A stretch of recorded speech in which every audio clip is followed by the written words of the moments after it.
Jonathan Edwards once described the fall in a very, very profound way. He said that when Adam and Eve were created, they were created with souls that were large and that were beautiful, radiant. And they were able to embrace each other. They were able to embrace the whole world. They were even able to embrace God. But when they sinned, something happened. Those large, beautiful souls, they shrank. They shriveled up. And like some great astringent, they contracted and fell in love with the self. And now everything in life is understood in relation to the self. And so what's redemption? Redemption is through the word and the sacraments, the soul begins to become large again. It begins to awaken. It begins to blossom.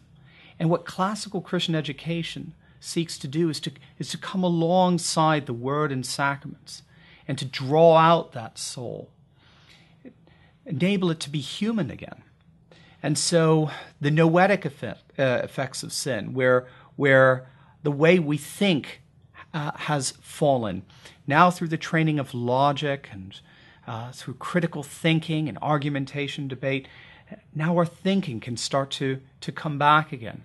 Our ethical fall begins to get plugged into days of service, considering the needs of others as more important than our own.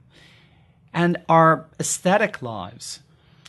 There's this beautiful tradition in classical Christian theology of the redemption of the senses, where the senses have fallen right along with the soul. Adam and Eve were in the garden, this beautiful, lush place. They're kicked out into the desert, and so now their tastes become deadened, their smell is deadened, their hearing is deadened.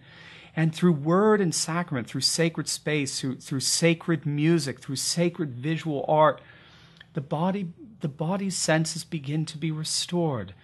Now we can taste again. We can taste garden taste. We can smell again. We can hear again. The whole body begins to awaken. And this is the goal of classical Christian education. Classical Christian education seeks to work alongside the words and sacraments so as to allow the whole human person, the intellectual, moral, and aesthetic dimensions of the human person blossom so that we can become human again. And as Christianity loves to emphasize, this blossoming, this humanity is preparing our whole being for our future resurrection.